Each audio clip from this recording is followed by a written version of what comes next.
In this video, I'm going to show you how I perfected my pitch deck for B2B sales in a way that's simple, straightforward, and not too forward. Let's get into it. So, utilizing a pitch deck process. When you're in B2B sales, typically I would say, unless you're going for these massive deal sizes, meaning like $100,000 or up, I like the idea of utilizing a discovery process, which I'm going to go over here in a minute, and then a demo is what I typically call it. Some people call it a pitch deck or a process deck, something where you're showing what it is you're actually doing for your prospective customers. And so in this video, I want to show you that process and some of the key points I've made while I'm going through a sales conversation so that you can model it in your business. So the first thing you want to think about when you are creating your pitch or creating your sales presentation is to start with discovery. We want to start with a discovery process, and I'll actually show you mine really quickly here if I have it. We want to start with a discovery process. Now, it doesn't have to be exactly how I'm going to present you this, but we want to start digging into a prospective customer's reasons for engaging you. So this is one of our discovery guides. Feel free to model some of this, but it's going to be different depending on your style and your specific needs. But when you meet a new client, you want to be very consultative when you're starting to engage with them. And so the first thing you want to do is you want to start by, well, what's going on? One of my sales trainers, he asked us the other day, he's like, when you go into the doctor, what's the first thing the doctor says? And the doctor will say, well, what hurts? Show me where it hurts. Show me what's wrong. What's wrong? What brought you in today? And we want to do the same thing when you're doing sales conversations, especially if somebody's reaching out to you specifically for your service. What they like, if they're reaching out to you and they're like, I need help with managing content. I need help with copywriting. I need help with tech. You want to say, okay, well, what about tech do you need help with? What about content do you need help with? And so I like to start by getting into just some basic things like what's the name of your business? How long has your business been around? What does it cost? Are you in charge, right? How many clients can you handle, right? We sell business development, B2B biz dev services. So an important thing for us is, okay, well, how much do you charge for your services? Because if you charge $10 a month versus $10,000 a month, well, then you have different margin for what you can afford to purchase a new customer for. So that's an important question for us. And maybe a revenue goal question is important for you. Maybe if you're a content manager, for instance, you're like, oh, well, how much content are you putting out currently? What have you tried in the past? What is working? What isn't working? Where do you want to be? Like, what is your actual goal? What do you think is stopping you from reaching that actual goal? Just those couple of things are going to drastically change the framing of how your sales conversations are conducted. And we could really do an entire video on just the discovery process, but I want this to be more bullet pointy so that you can identify the next thing you need to implement. If you want a longer video on how to do a more in-depth discovery process, let me know in the comments below and we'll make it a point to make that video in the near future. Okay, so after you've done your discovery, you've asked them, what is wrong? What's going on? What do you need help with? You then want to take a look and say, oh, okay, so based on everything you're doing here today, here's the solution I would recommend for you. So the next step after you start with discovery is you want to present a solution, or some people would say present an offer. If you have something that can help somebody, this is where you'd want to offer it to them at a high level. I like to just kind of tell them like, look, this is, the quick little high level of what I'd recommend. It's a 30-day implementation. It's a 90-day implementation. It's a year-long program. Whatever your initial offering that makes sense for them is, you want to lead with that.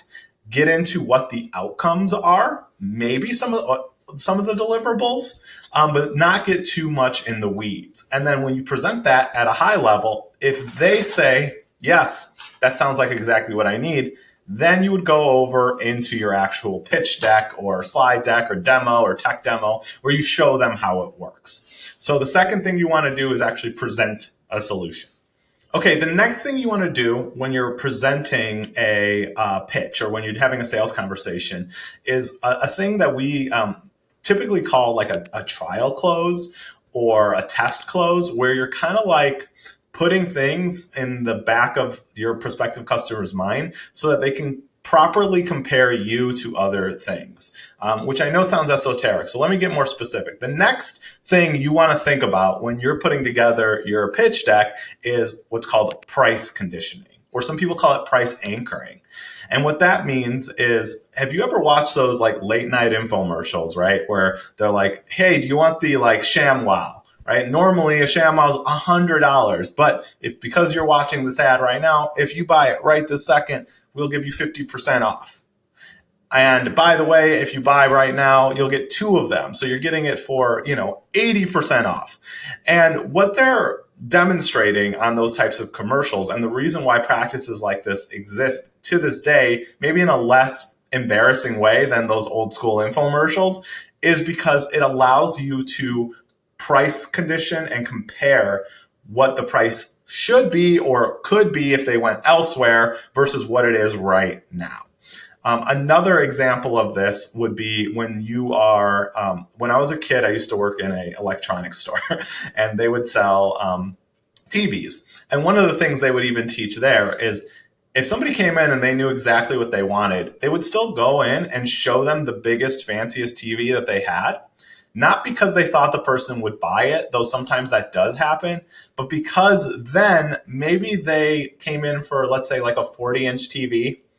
You show them the 80-inch, and now they go to the 40-inch and it looks kind of small. They're like, you know what? I'm going to do the 50-inch actually instead. And so it allows them to, one, potentially upgrade their services, but 2, they're like, wow, this is how much the big TV is. This number seems so small. It's such an easy yes in my mind because the price that has been anchored is this big price. Another example is if we're going with like the content manager example, if you are a content manager, like you offer, let's say, short form content for solopreneurs and freelancers, and you help them create a bunch of their content in like 1 day a week or something like that. And somebody's hiring you, and let's say you charge like $2,000 a month or something like that. If they went and hired a full-time social media manager for their business, they're probably going to spend between $60,000 and $100,000 a year. If you just Google it over on Indeed right now, you can find jobs at that range. And so you, as the service provider, can anchor that price in the mind of the prospective customer. You can say, look, instead of hiring a full-time content manager for $60,000, $70,000 a year, you can engage us for a fraction of that price. You're getting a full team. And the benefit is that you also don't have to take on the risk of having an employee. So you've now anchored and price conditioned so that by the time you present $2,000 a month as a solution, they're thinking, oh, wow, that's kind of a steal. Like the alternative would be spending 3 times as much, right?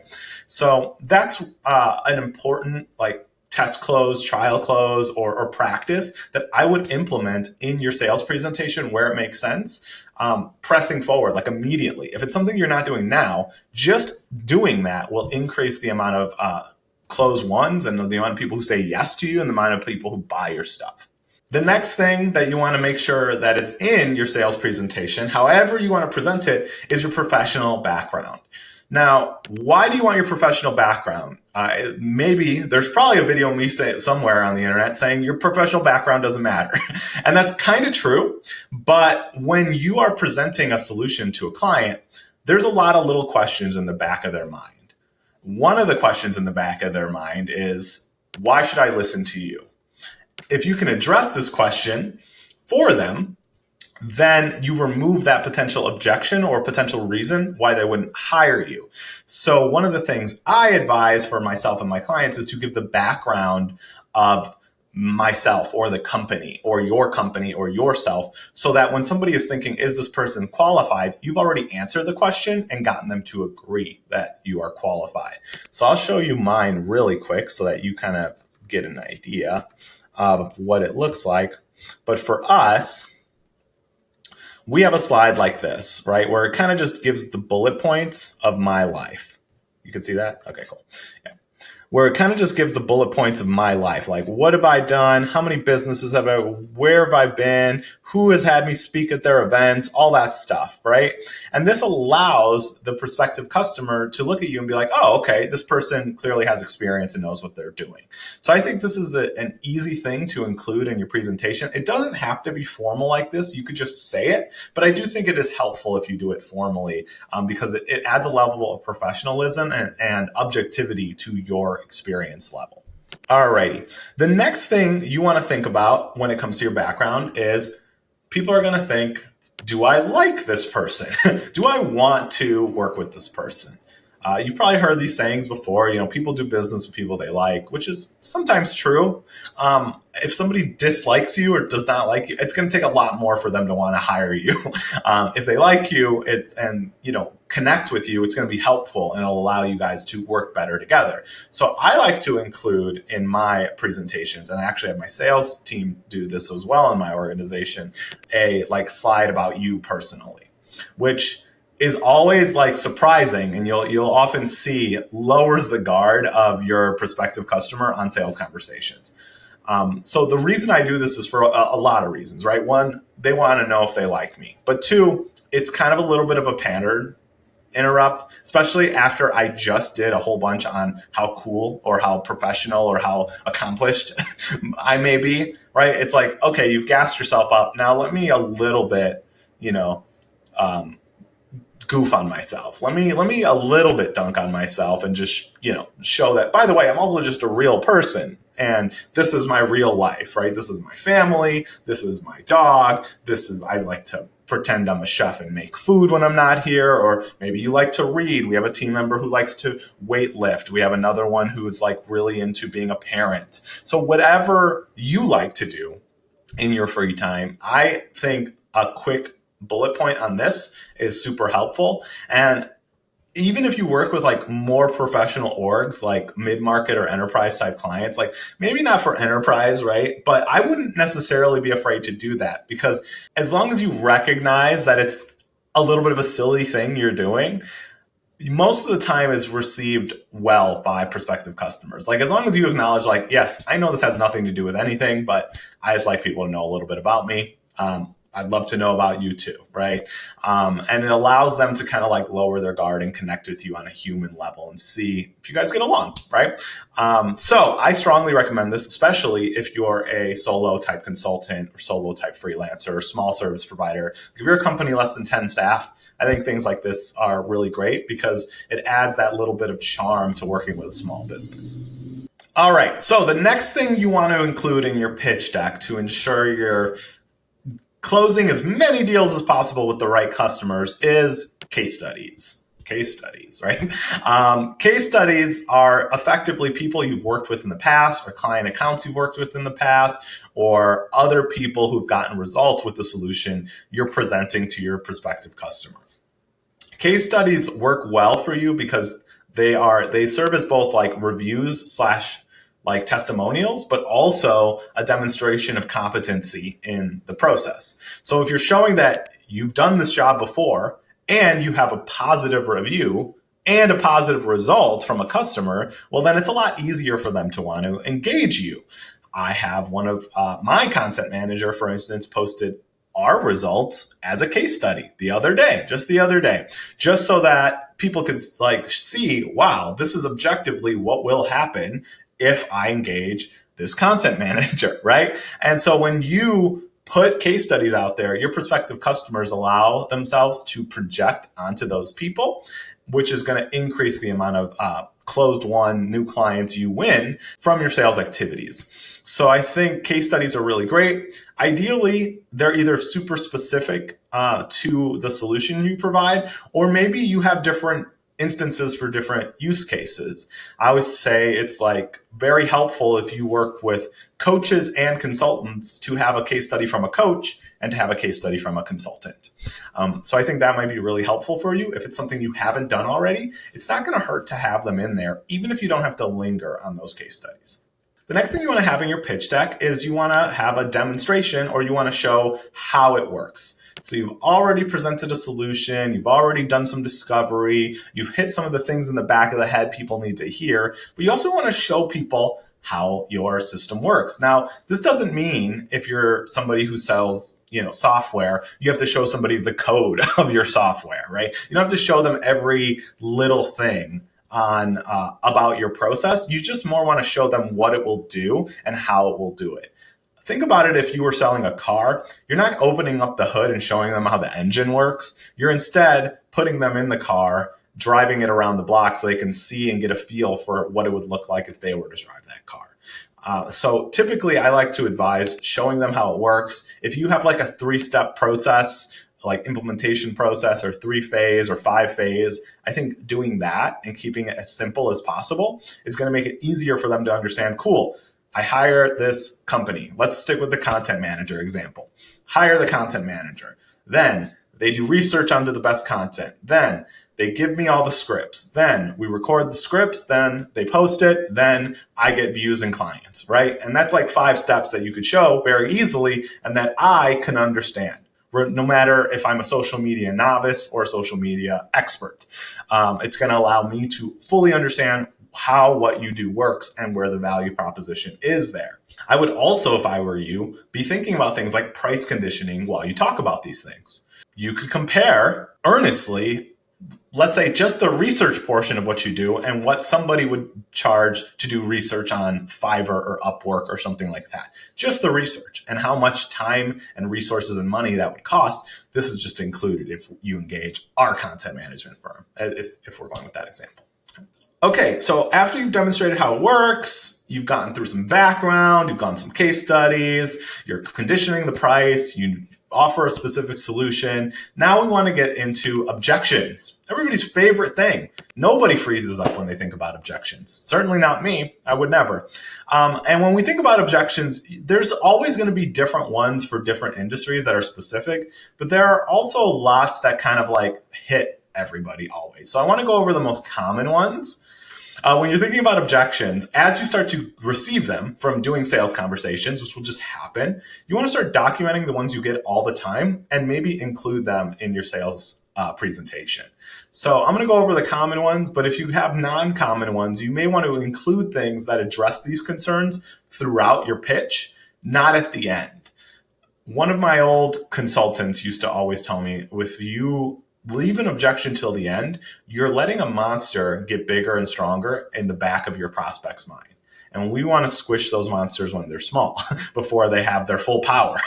And so if you can hit the objection before they say it, you've given them not just an assurance you understand them, but you've eliminated reasons to not do business with you, which is going to lead to you closing more business, winning more business.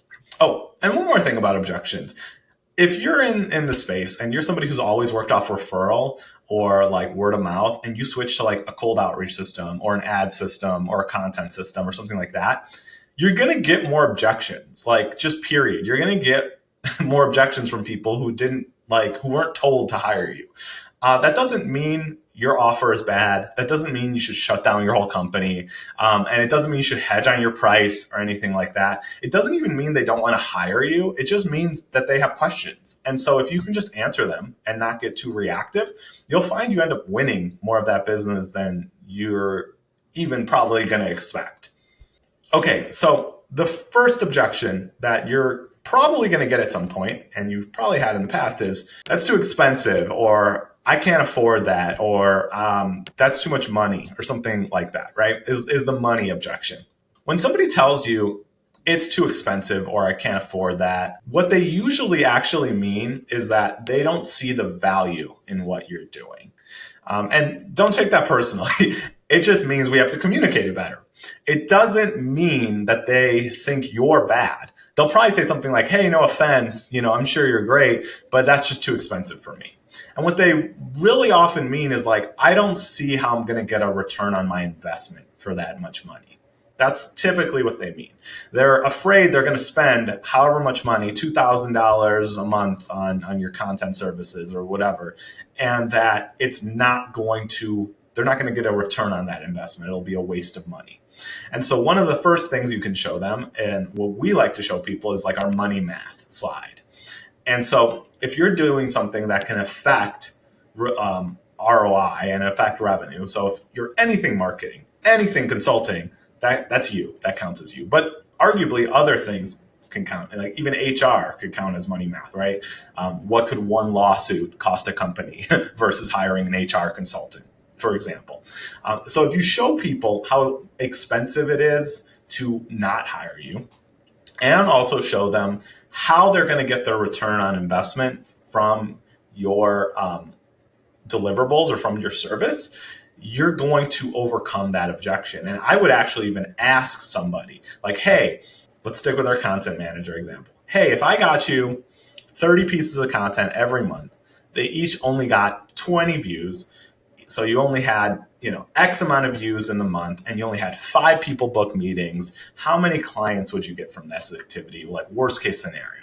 And they're like, oh, 2. Okay. And your service costs how much? $10,000. So worst case scenario here, we're looking at adding $20,000 to your businesses if everything else just sucks really bad. If we do really great, it could be way more than that, right? Right. Cool. So now they have agreed that what you're saying is like what you're offering as a solution is not a money suck. It will, in fact, increase the amount of money their business makes. And you need to not just get them to actually say that, but to actualize it for themselves and agree to this. And when you agree to that, then the money becomes less of an objection. Sometimes, sure, people don't have enough free capital sitting around to invest in your services. Like if you're that content manager and let's say you bill for the year, it's like whatever, $24,000 for the year. And somebody's like, well, I don't have $24,000. Well, you can always shift the terms, right? You can say, hey, you can pay me monthly, or you can pay me every 2 weeks, or you can pay me every quarter. Because it's usually not the amount that is the challenge. It is usually the terms. So as long as they see a positive ROI attached to what you're doing, or a savings, or preventing harm, which could cost them money, you're going to not get the money objection as much unless they're just not compelled by your solution.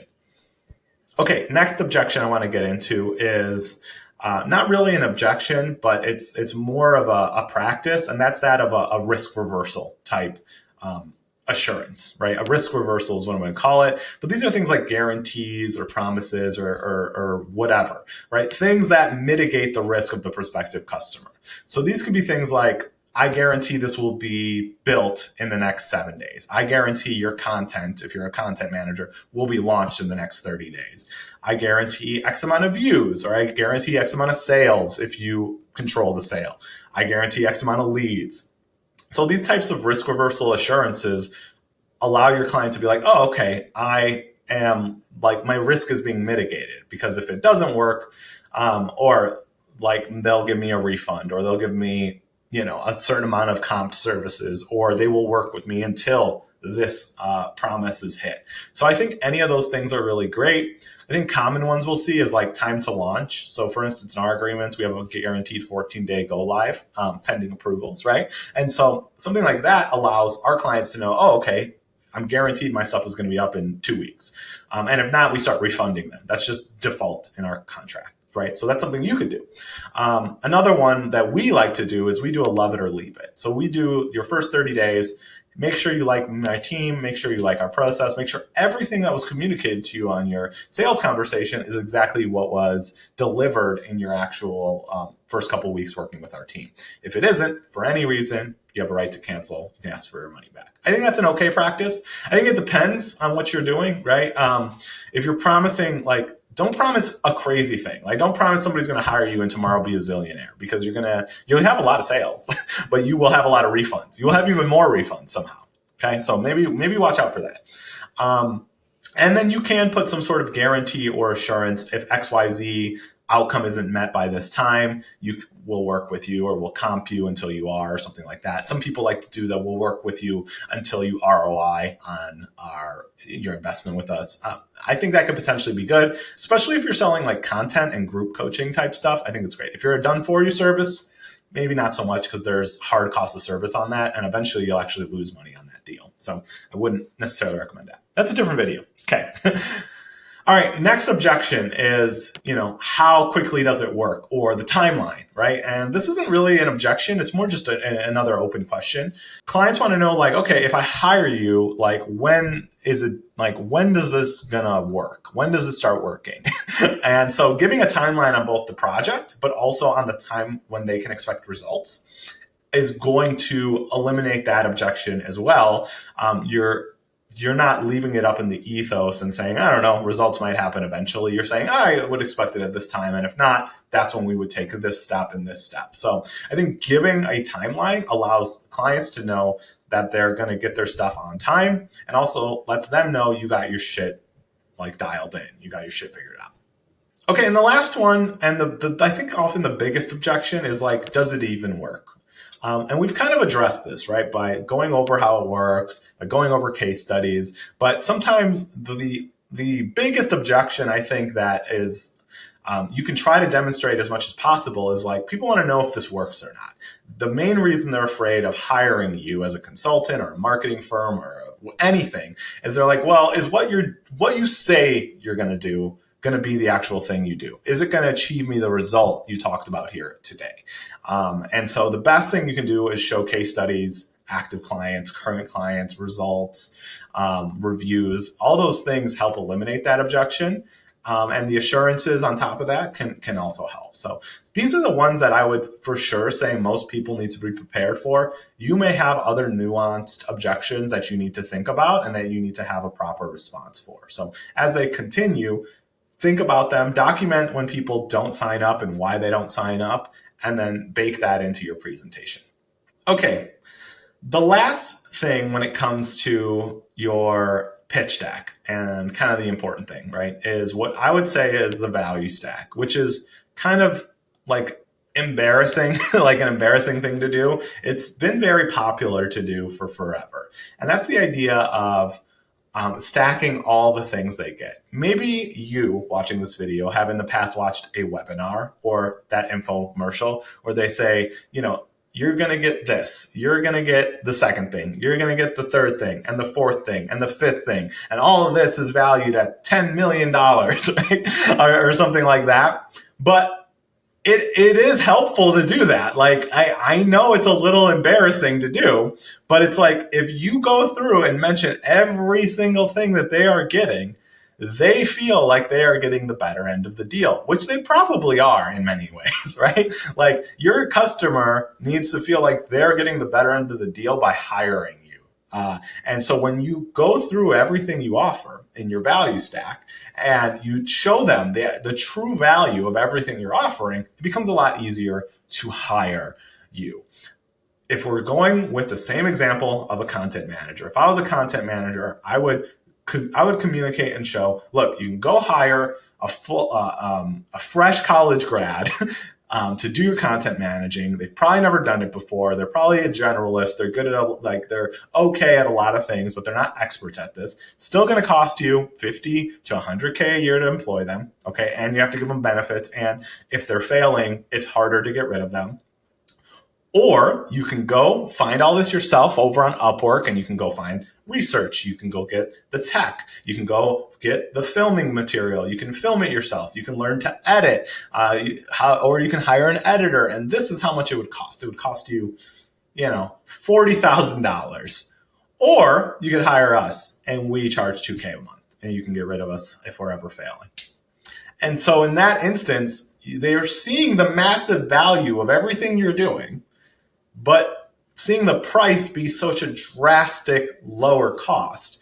And it makes it a lot easier for them to jump on it, right? That's the same, buy now, we'll give it to you half off, and you'll get 2 ShamWows plus the magic spatula or whatever it is.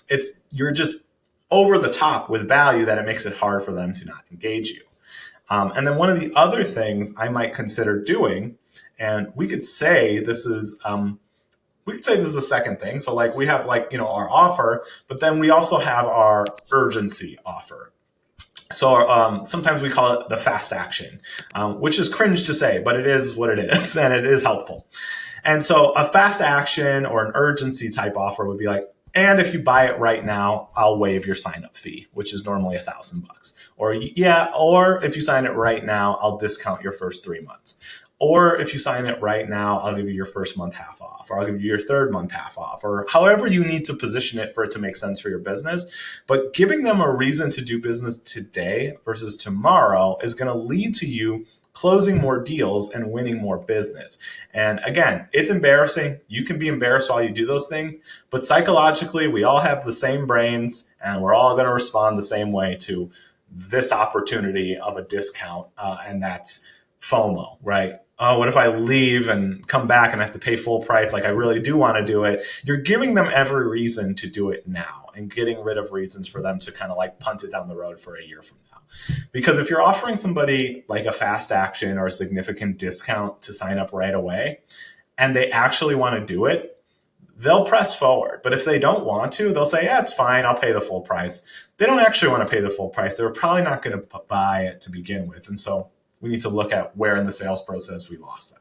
So I think offering a sort of urgency offer like that might be really good. It also could be a scarcity offer. Maybe you have a certain amount of people you can bring on per month. Like in my org, I only have a certain amount of spots every month that I know I can support and get them built in time. So there's just real scarcity built in there, right? So it's just easier for me to be like, yeah, like if you don't have to do it now, but like if you come and tell me in like a week, it's pushing you off potentially weeks to get started. And that's not me trying to be too cool. That's just me being real with you. So I think those are all great things to add. These are all the things I added to my pitch that made things more effective. Okay, so we did it. We went over how I perfected my pitch deck and why simple is better. We went through everything from discovery to offering the solution to conditioning to background to objections and how to actually position the offer and present it to your prospective customer. Hopefully, you have everything you need now to go out there, implement, and start improving your sales. If you're watching this and you're thinking, that's way too much, AJ, I get it. That is a lot. Take like 2 of those things, 1 of those things, implement it this month.